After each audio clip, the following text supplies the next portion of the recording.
Assalamualaikum warahmatullahi wabarakatuh. Aturan mitra alhamdulillah patebang dagu deui sareng Mang Maman. Kumaha sadayana sararehat? Mugia aya dina ginanjar kawilujengan sareng aya dina panangtayungan Gusti Allah Subhanahu wa taala. Urang ngadongeng mitra, neuraskeun hanca garapan carios kalayan judul Jago Bojong. Karangan Bapak Soekarno nu diropea atanapi digarap deui ku Mang Maman. Mitra ayeuna teh seri atanapi bagian ka-8. Sok mitra kumaha ieu lajengna dongeng teh? Marangga kasadayana.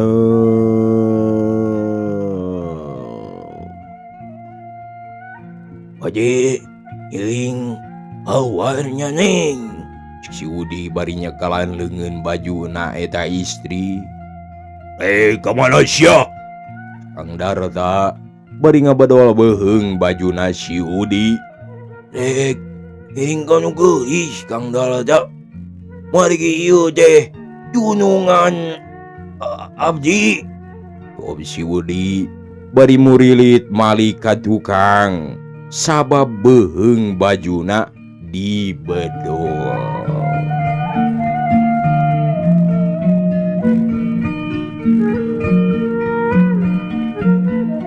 Dina waktu harita teh kaayaan anu maksa lain si Udi nu maksa. Sabab baju beheungna teh keukeuh dibedol ku Darta. Nya kitu deui si Udi leungeunna anu kenca teh tetep nyekel leungeun istri anu belah katuhuna. Atuh henteu matak heran siga nu pabedol-bedol. Si Udi bari murilit mundur dibedol ku Darta palebah pundukna pisan. Ari istri ge nya kitu. Harita teh balik deui ka bedol leungeun si Udi. Atuh eta istri keheul lantaran leungeun manehna ku Udi kalah dibedol. Terus manehna ngagoro siga hayang dilesotkeun. Kunaon ieu leungeun kuring dibedol? Cik eta istri beri ninggali Kakang Udi anu nyekelan degeuna. Nu mawi neng, akang oge jeung ngarojos deui. Nya geura baju lebah punduk akang dibedol deui. Jawab si Udi. Kawas ngahaja kituna teh ngarah dipangmeunangkeun ku eta istri. Meureun gaduh dosa pangkitu oge, ceuk eta istri. Kasi Udi bari ngareret ka si Darta nu ngabedol punduk si Udi. Ari batur-baturna si Darta mah nyengled ka sisi. Awas yeuneun aya naon-naon. Bari nalingakeun jalma bisi aya nu kadinya. Aduh, dosa di mana neng? Dan nembe ka dieu abdi mah.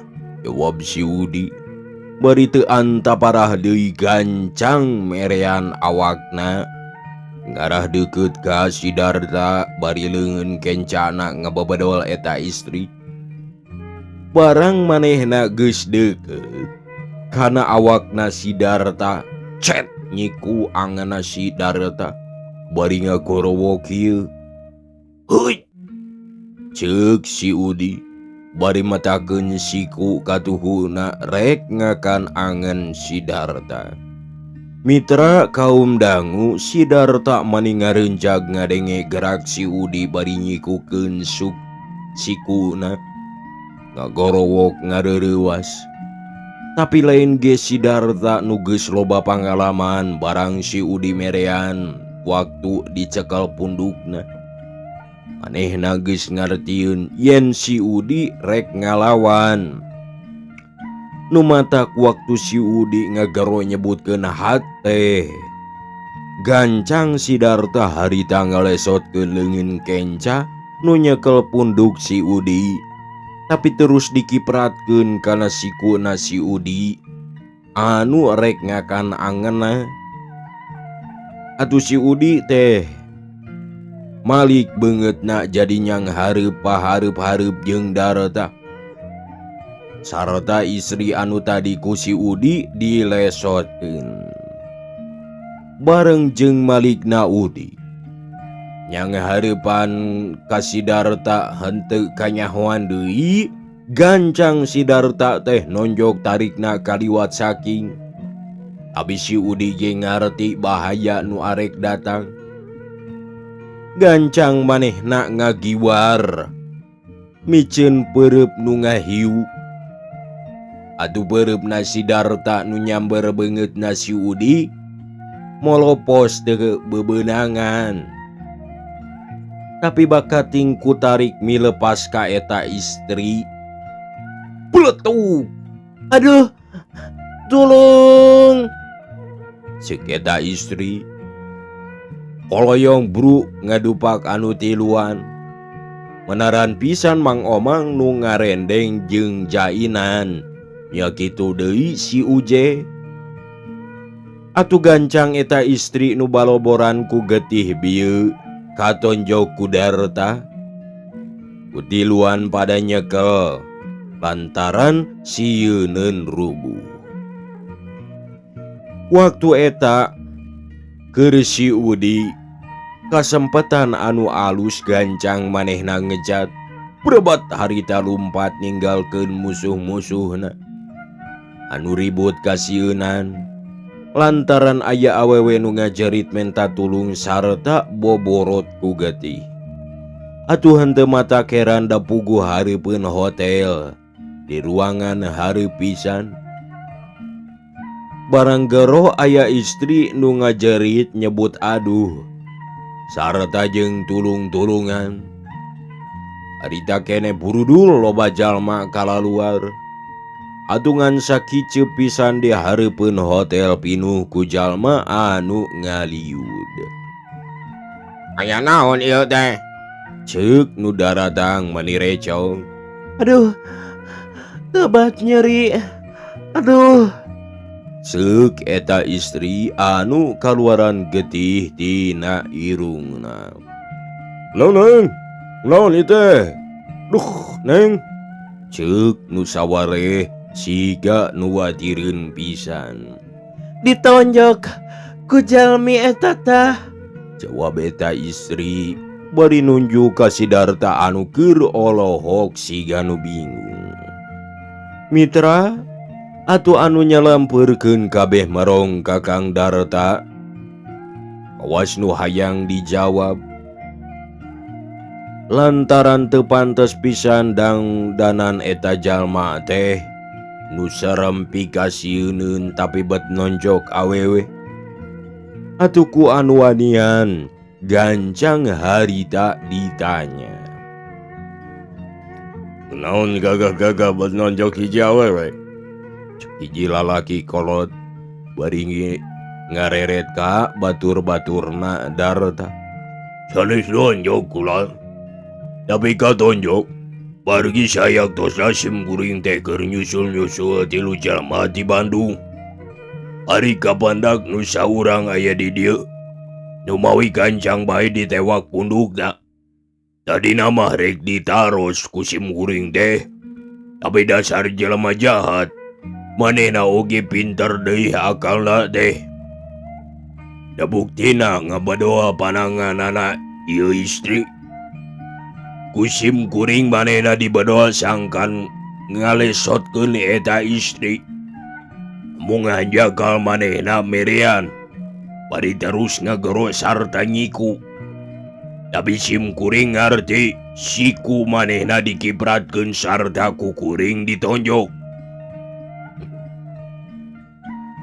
Maksudna mah nunjuk manehna tapi jadi kalepasan cebrod mener eta istri. Lantaran ku musuh kuring panunjuk teh digiwarkeun. Lantaran eta pisan sim kuring teh nada hampura kanu geus katonjok.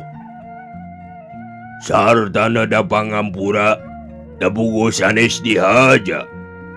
Sareng mugi sararea pada ngalarartos.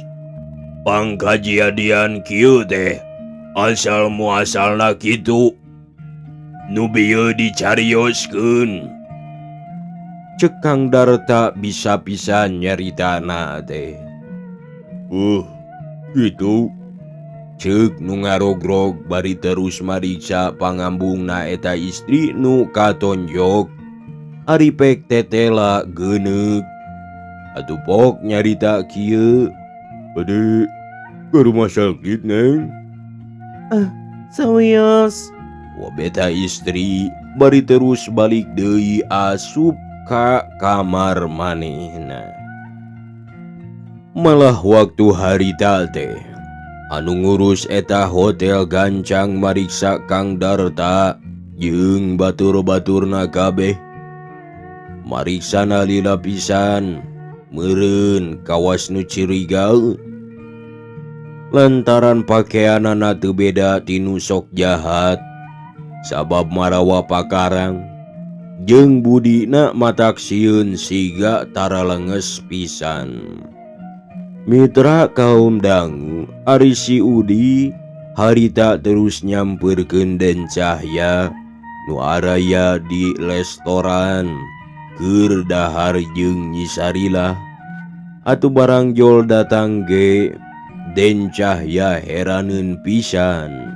Gancang si Udi ditanya, "Udi, kunaon geuning mani ngan sakocepat?" Ceuk Den Cahya bari neuteuh. "Wah, cilaka Den," jawab si Udi ngaharewosieun kadenge ku batur meureun. Cilaka kumaha euy?" Ceuk Den Cahya ngareunjag sarta raraina pucet sok sieun kumaha onam. Sameme si Udi ngomong, arek ngajawab Den Cahya manehna teh luak lieu. Sok sieun kumaha onam. Jeung sieun kaburu datang batur-baturna Kang Darta. Nyusulan manehanana anu bieu bisa ngejatina kepungan musuhna. "Pok Udi, aya naon?" Cek Den Cahya jeung Nyi Sarila mani bareng. "Yen, kapaksa urang kudu ngejat heula ti ieu tempat. Margi." Jawab si Udi bari tetep bae nempoan ka jalan siga nu sieun. "Nah kumaha Kang Udi?" ceuk Nyi Sarila bari neuteup kawas nu hayangeun terang. "Aya Kang Darta nyai, malah bieu teh ngepung ka akang di hotel anu ditembajan ku urang. Alusna bae akang bisa lolos dina cangkerman manehanana." "Rek naraon maranehna teh Udi? Moal kitu rek ngarah-ngarah ka urang?" Cek Den Cahya mani ngalapar rada sieun. Sabab cek pikiranana ribut di daerah batur mah matak ngajadikeun uru ara anu matak nyusahkeun. "Tangtos Den, rek naon aju los-los ka dieu, hari lain rek ngarah-ngarah urang mah. Sareng ayeuna mah kanyahoan ku abdi teh Den, manehna loba bajurna anu bieu wungkul megadan ka abdi tiluan ka 4 daraja." Kumaha atuh akalna keur urang nya Udi? Jeung maranehna aya di hotel ayeuna teh. Boah-boah lamun urang ka ditu sarua jeung lauk nangtang pangganganna nya. "Kanjeunan bae Den, malah cek abdi mah lepat upami urang ayeuna ka hotel teh. Da dasar ieu pisan, abdi sirikna ayeuna ka dieu teu lulumpatan teh. Hayang ngabujeng ka Aden sieun ka parago ku manehna. Jawab si Udi reng hapranjug nyaritana. Gawas nu sieun deui da nempoan bae ka jalan. Kumaha maksud maneh Udi? Ceuk Den Cahya. Jadi gugup beuki sieun ka bawah ku anu sieun. Ieu maksud abi mah Den. Ayeuna urang buru-buru nyingkah di ieu restoran. Keun baelah kadaharan mah tong diseepkeun. Mending oge kasalamatan anu ku urang dipentingkeun ayeuna mah. Sabab upami urang aya di dieu, tangtu ngeunaheun musuh. Nu mawi enggal bae urang ngali tempat. Ngali tempat kumaha Kang Udi? Ceuk Nyi Sarila ngilu nyarita. Kieu Nyai, lamun tempat urang di hotel geus kanyahoan, tangtu urang di dieu oge geus kanyahoan deui. Tah, ku jalaran kitu kapaksa urang hindarkeun heula tapak-tapak ayana urang. Lamun urang geus bisa ngahindarkeun di tempat mana urang ayana, tangtu maranehna neangan urang. Tah di dieu urang ngatur pilumpadeun mah sangkan bisa lolos kalayan kasalamatan. Kamana maksud maneh Udi? Ceuk Den Cahya ngaharegaan pandanganana si Udi. Duh ka abdi oge masih ngemut-ngemut. Ngan anu penting mah urang ulah kanyahoan deui ku musuh-musuh urang. Tah, dasar ieu mah kumaha Aden bae nu langkung seukeut emutanana. Jawab si Udi bari neuteub ka Den Cahya. Kumaha emutan Nyai? Cek Den Cahya bari neuteub ka Nyi Sarila. Kang, emutan abdi mah ampir loyog sareng Kang Udi. Tete lapisan urang teh kedah enggal mios ti dieu. Ulah dugi ka lengkah-lengkah urang ka ambe ku Kang Darta sareng batur-baturna. Jawab Nyi Sarila bari neuteub ka Den Cahya anu gawena melong bae ka manehna. Kamana urang miosna ti dieu Sarila? Cek Den Cahya semut aya hariwang ari nyarita jeung nu geulis mah. Emutan abdi mangkang, urang ka stasiun bae atuh. Ngarati dinya kantun ngagaleh karcis kanggo dinten enjing mulih. Da ayeuna mah wengi tangtos teu aya kareta api anu jurusan Cikampek terus ka Bandung. Kumaha ari pikiran maneh Udi? Cek Den Cahya bari ngareret ka si Udi. Ah, mudah abdi mah kumaha Aden bae. Pokona kanggo abdi mah nyinggah di dieu. Jawab si Udi gancang naker. Dah, kieu pikiran engkang Mas Sarila. Kitu oge upami kasaluyuan ku sarareanya. Da urang mah teu meunang pakia-kia. Ngarah salametna karasa ku sararea kalawan pikiran sararea. Jeung cilakana karasa ku sararea muarek aral subaha rantaran sarua pikiranna di sararea. Lamun urang ayeuna ka stasiun, tangtu ku musuh-musuh urang kapanggih peuting ieu oge. Lantaran sakumaha pandangan si Udi tadi teh bener. Yen urang aya di ieu restoran geus kapanggih ku musuh. Ngan tangtu musuh urang rek ngabinasana ditungguan heula tepi ka rinehna. Meureun sangkan teu gujrud. Nu matak pantes manehna araya di hotel anu ditempatan ku urang. Ngarah gampang nyusul-nyusulna tapak urang jeung gampang nganalingakeun gurak gerigna urang. Anu akhirna gampang ngabinasa ka urang. Tah, lamun urang ayeuna indit ka stasiun, tangtu jol ka panggih bae. Ceuk Den Cahya bari neuteup ka Nyi Sarila. Naon dasar pikiran engkang? Pang aya sangkan kitu engkang. Jawab Nyi Sarila bari neuteup ka awas anu ngarti siga nama. Nu jadi dasar tangtu musuh-musuh urang boga pikiran kieu. Urang teu balik. Urang teu balik deui ka hotel. Tangtu urang geus dibecaan ku si Udi anu bieu rek ditewak. Jadi hartina urang geus ngambe ka maranehna. Tah pasti kitu pikiran maranehna teh. Nu matak tangtu maranehna nyusul-nyusulna ka dieu. Tah lamun di dieu teu aya jadi disangga ku manehna, urang teh balik. Ngan moal nyangka ari balik ayeuna mah. Sabab teu aya kendaraan anu ka Bandung waktu ayeuna mah da puguh peuting. Jeung tangtu moal aya kareta api nu jalan.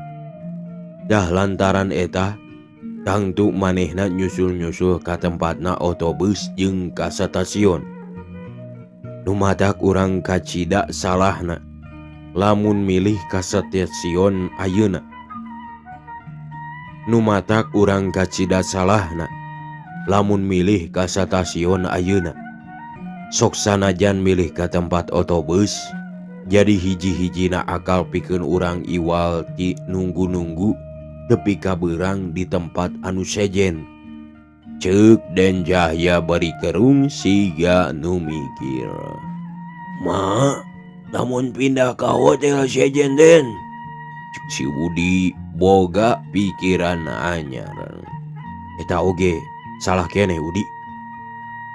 Sabab lamun urang eueuh ti dieu, tangtu kumaranehna diteangan di hotel-hotel deui. Sabab saenggeus neangan di stasiun jeung di stand plat bus, teu aya tangtu ceuk pikiranana di hotel-hotel.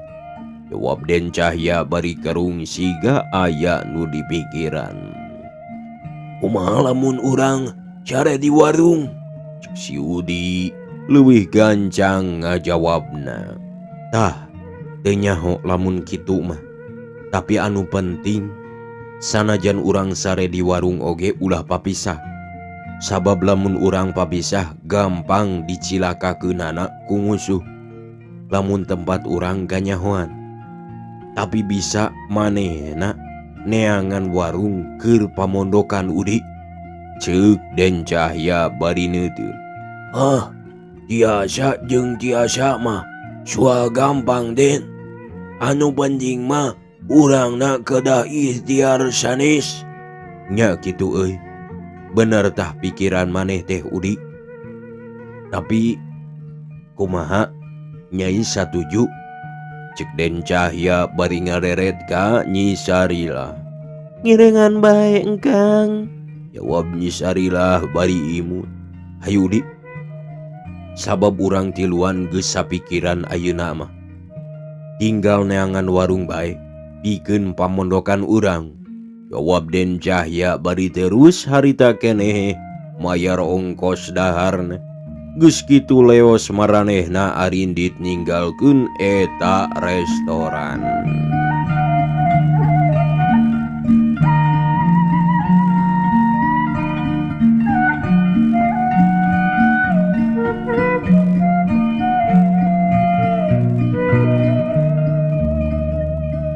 Mitra kaum dangu, sajajalan maranehna ngabaretem teu nyarita sigana pada ngalamun. Nu lempangna ti heula teh si Udi maninga Gidi, anu lempangna ti Panduri Den Cahya sareng Sarila. Ari anu ditujuna henteu mapai-mapai kota lantaran sieun kapanggih ku musuh manehanana. Lantaran teu mapai kota, atuh puguh rada jongjon, da puguh lempang ti peuting. Katambah ti iseun pisan ari si Udi ti heula ngagidig panuduh jalan. Bisi aya kumaon waktu si Udi ngagedig. Gok pasang grok jeung anu lempang. Kaparengan manehna teh lalaki siga tas ulin. Gancang si Udi teh nanya, "Ieu pok-pokanana teh?" Untung, pada tu malos. Ari di dieu caket kanu sok mondokeun jalmi. Si Udi soban pisan bari ngareret ka tukang nempo heula ka Den Cahya anu kelempang ngarendeng. Mitra, Den Cahya barang ninggali si Udi nempo ka tukang keur ngobrol jeung hiji jalmi. Adureug Den Cahya eureun ngajanteng sareng Sarilah. Kang, kunaon liren? Ceuk Sarilah bari neuteug. Antosan Sarilah. Mari gitu, si Udi keur nyarios sareng lalaki anu teu kenal. Jawab Den Cahya bari nempo ka si Udi. Sahanya manehna teh engkang? Duka, margi engkang oge teu kenal ka eta jalmi teh. Eukeur mah wengi sanaos caang ku bulan oge. Katambih jauh nemawi urang liren heula bae. Bilih musuh urang keun antep sina ditaros ku si Udi bae.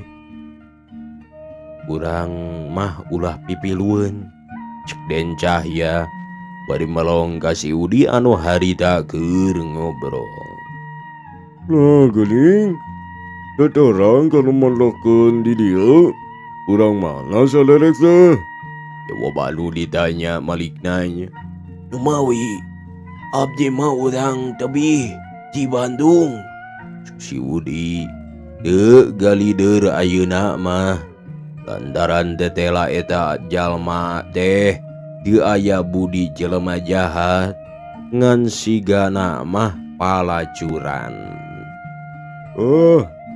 Pantes atuh anu kitu mah nya. Tuh imah di lembur itu anu sok narima mondokeun tamu-tamu teh. Jawab eta jelema bari nunjuk kanu ngarung gunuk deukeut ka laut. Nyuhun aduh kulan. Cek si Udi bari manggut nganuhunkeun. Tawangsulna. Jawab eta jalma bari ngaleos indit ninggalkeun si Udi neruskeun lalambahanana. Ku si Udi diawaskeun tepi ka lebah Den Cahya bari nungguan di dinya. Ari Den Cahya jeung Nyi Sarilah barang ninggali eta jalma anu tadi ngobrol sareng si Udi tepi ka lebah manehna. Akara manehna oge leumpang nyamperkeun ka si Udi anu siga keur nungguan. Kumaha cenah Udi? Ceuk Den Cahya sanggeus tepi ka si Udi. Cek katerangan anu bieu mah Den. Di ditu tuh anu dituduhkeun ku anu ditanya dea. Didinya ayu urang kadinya bae Udi. Tapi ulah barengnya maneh bae anu ti heula nanyakeunana. Jeung pesen teh lamun aya 3 kamar anu ngarendeng. Ngarang engke ngaturna Nyi Sarilah kamar tengah. Ari urang Tungtung jeung Tungtung. Jadi bisa silih talingakeun. Sanes kitu nya Sarilah. Cek Den Cahya bari ngareret ka Nyi Sarilah. Laras engkang, abdi oge panuju. Jawab Nyi Sarilah bari imun. Sanggeus sararea sapu leos si Udi ti heula nyamperkeun ka eta lembur anu kaparengan pisan lembur teh di sisi jalan. Adu barang geus datang breh deui di eta lembur aya warung cai kopi jeung rupa-rupa kuehna. Adu sup si Udi asup gek manehna harita teh diuk dina hiji bangku. Bade ngaleut Kang. Ceuk nu boga warung bari neuteup ka si Udi. Ari inum mah bade kulan ngan aya nu langkung penting di badan nginum. Biasa kitu nulungan. Cek si Udi bari neuteup ka anu tunggu dagangan. Nulungan naon, Kang? Ceuk tukang cai kopi bari neuteup. Eta akang teh meriogikeun 3 kamar kanggo mondok sawengi ieu. Cek si Udi bari neuteup. Mariogikeun 3 kamar. Mangga sadia bae di dieu mah. Mung aya 3 kamar deui, mangga bae bade dianggo mah. Nuhun atuh, ari kitu mah. Namung sabaraha ongkosna? Sareng saha rencangna? Ngabantun ku anjeun. Ceuk nu boga kamar. Wasayang nyahoeun lobana jalmi. Cumuhun, ngabantun rencang. Jawab si Udi bari terus neuteup sakedeung. Sarata pok neruskeun omonganana. Ya tuh, urang bantun heula rencang abdina nya. Mangga. Mangga, Kang. Ceuk anu boga warung bungaheun. Sugan bae aya milik cegeureun teu satena teh. Bari terus ka tukang duka rek naon. Nya kitu deui si Udi lempangna teh gura-giru kawasayang geura tepung jeung Den Cahya. Nu keur nunggu barang gok harita amprok. Manehna bungaheun pisan ari gok ari pok ngomong. Mangga Den, alaresan bae aya 3 kamar. Duh, untung sareng sepi pisan deui. Tapi moal susah keur opieun da tukang dagang. Cek si Udi ngajak buru-buru. Nuhun Udi. Jawab Den Cahya bari terus nuturkeun deui si Udi rek muru ka eta warung.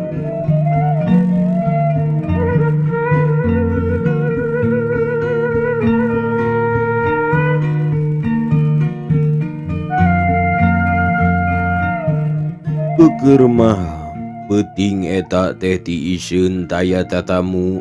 Ari ayeuna jol datang malah menta 3 kamar. Atuh nu boga warung teh atoheun kaliwat saking. Sabab ceuk pikiranana asa ditonjok ku congcot. Asa manggihan rejeki anu namplok. Teu karasa asa meunang lotre bae. Atuh gancang maranehna harita mani pakepuk kawas meresan kamarna nitah ka anu ngeusian. Ari tukang warungna mah harita keneh ka hareup nungguan warungna deui. Atuh nu ti tukang jongjon anu tunggu warung jongjon pada boga kawajiban teu pacorok teu pahili. Keur kitu jol tamu sumping horeng bet sareng awewe teu lalaki sadayana. Adu tukang warung heran. Ok manehna nanya deui bari manggut ngajak unggeu. Kuning, tos ngabantun istri, Kang. Nah bet mariogikeun 3 kamar. Cek tukang warung sanggeus si Udi jeung Den Cahya daratang ka dinya. Cumuhun, sabariyogina 3 kamar. Jawab si Udi bari manggut deui. Gitu. Mangga atuh calik. Cek tukang warung bari neuteup ka Nyi Sarilah. Atuh Nyi Sarilah teh tungkul ari diteuteub kitu mah. Gek Nyi Sarilah teh diuk ngarendeng sareng Den Cahya. Ari si Udi mamisah deukeut ka tukang cikopi. Sarta teu lila pok nanya bari neuteup ka Den Cahya. Rupi pesen 3 kamar teh kanggo saha? Ceuk pribumi bari imu. Kanggo abdi hiji, kanggo ieu istri hiji, kanggo ieu pun dulur hiji. Jawab Den Cahya bari nunjuk ka Nyi Sarilah jeung ka si Udi. Kitu. Atuh kirang kamarna ari kitu mah.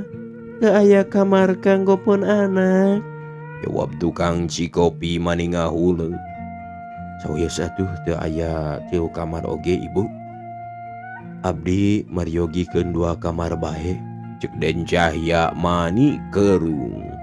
Teu aya deui 2 kamar oge. Paling-paling tiasa nyewakeun kamar upami kitu mah mung sakamar. Margi kanggo ibu sakamar, kanggo pun anak sakamar. Nu sakamar deui mangga anggo. Waduh, cek Den Cahya mani kerung. Bakat ku handeueul meureun. Ret ngareret ka Nyi Sarila. Anu harita eukeun neuteub ka Den Cahya. Teu lila pok manehna nyarita deui. Bu, sawios mung sakamar oge. Namung diwidian kinten-kintenna upami abdi ngiring ngareleb di luarin kamar. Sawios anu sakamar mah kanggo pun adi, cek Den Cahya bari humandeuar. Rada handeueul meureun. Sabab ari dina ruangan imahna mah bararesih sanajan di warung oge. Kitu sae. Jawab nu boga imah bari terus mere kamar anu tengah. Da kamarna teh ngajajar. Dihareupeun eta kamar aya kursi tempat anu dariuk meureun. Sanggeus dibere tempat magancang anu boga imah kahareup deui. Rek nungguan warung kopi, ari Den Cahya ngareret ka Sarila anu ngeluh sabab manehna susaheun sok sieun kumaha onam maklum di kamar sorangan. Sarila, kunaon ngahulang bae Nyai? Mangga kalabat ka ditu leleson heula geura.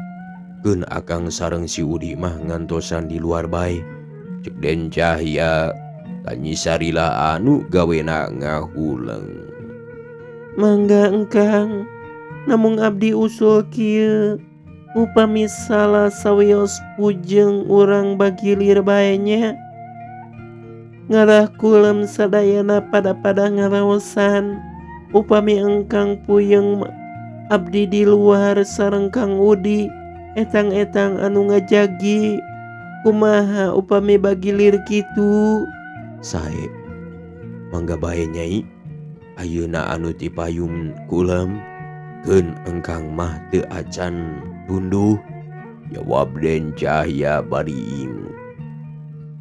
Nyi Sarila sup ka kamar da puguh harita peuting geus waktuna sarare. Anu aya di luar teh Den Cahya sareng si Udi. Caralikna dina kursi bari ngobrol semu uplek. Mecahkeun diri manehna sangkan dina peuting eta salamet teu naon-naon.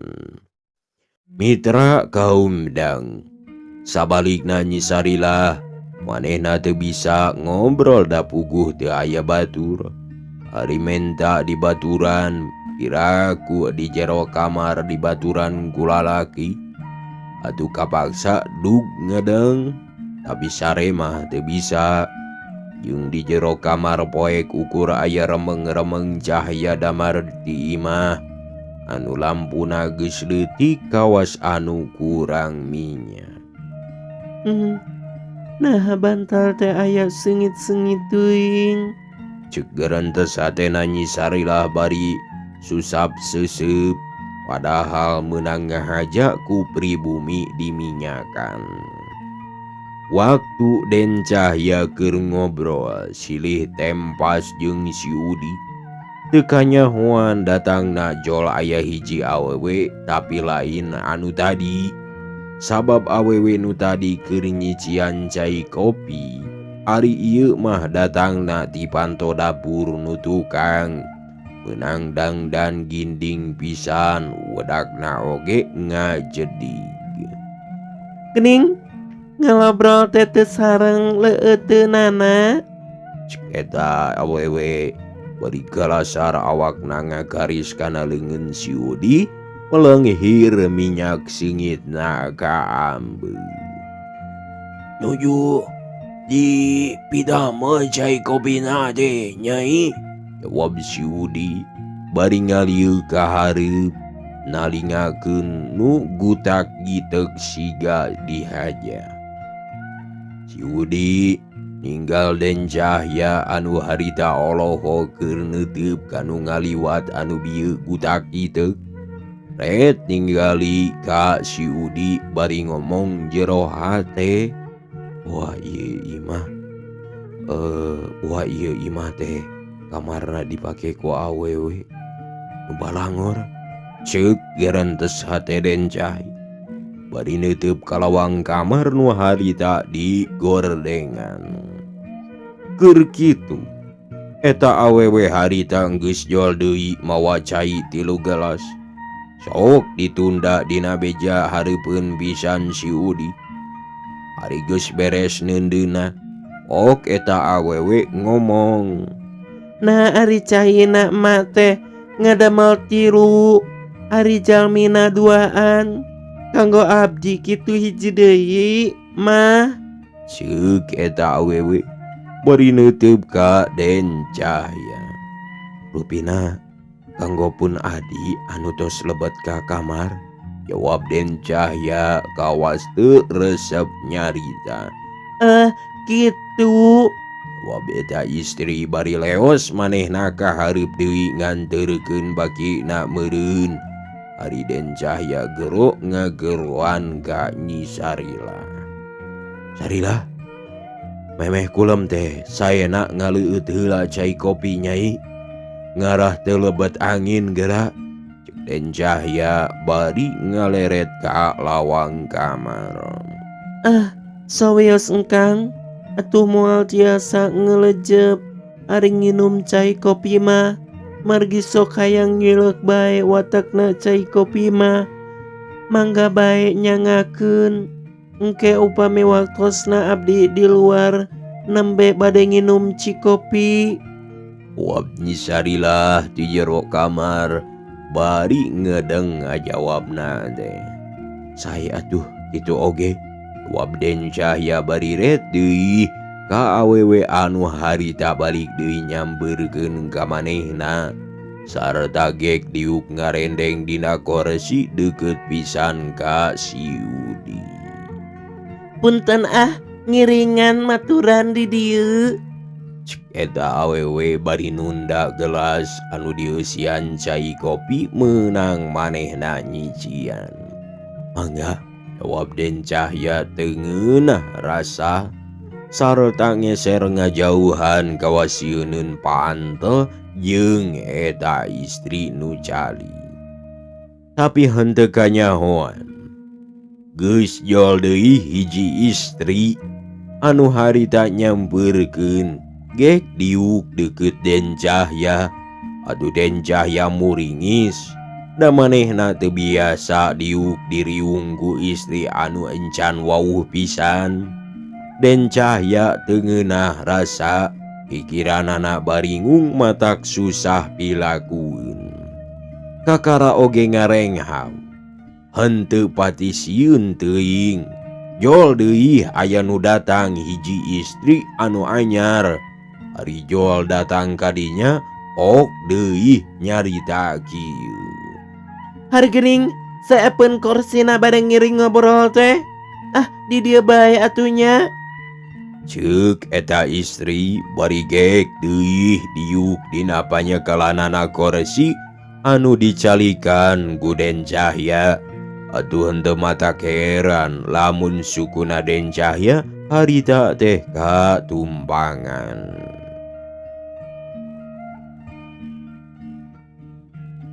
Uluh, tak panjang amat ieu.